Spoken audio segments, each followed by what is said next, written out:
Yan, punta kami sa kabila. Itong daan namin, nawawala kami. So ngayon, andito na. Akin ang dinalagi tayo. Lalim pala to. Kanino tong bangka? Ito siya isang libur ko. Ito nag-aakot ang buhangin. Ah. Matapos kaya to, sayang yung mga kahoy, no? Sayang. Mm. Kasi yan. Hindi na yun. Abot sana doon. Ha? Abot sana doon ang itlap. Oh, nag-rail tayo ha. Para makita ng ano.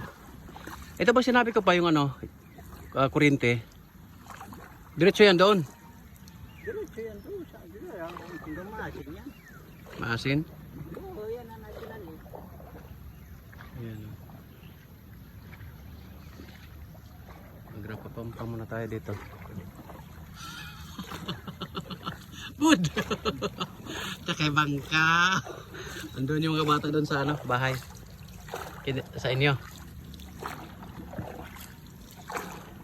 Okay. Lalim pala dito. Lalim. Kailan ito mababa? Pagka mamaya hapon siguro. Mamaya hapon.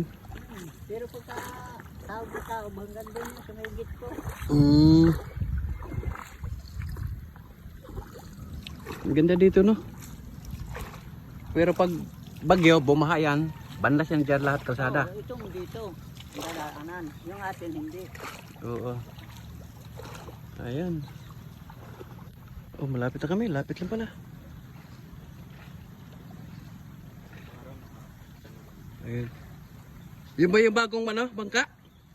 Oo, yan ang ating bangka. Na-adjust na yung ano? Palatek? Di pa? Putik na. Ito, maganda. Ayos na? Oo, ayos na. Clear. Buti nga, may bangkang ganito pagkakuan eh. Kaya nga, pagawa lang siguro tayo ano, ganito. Sa atin. Ayan. Rapapampam, bababa na sila.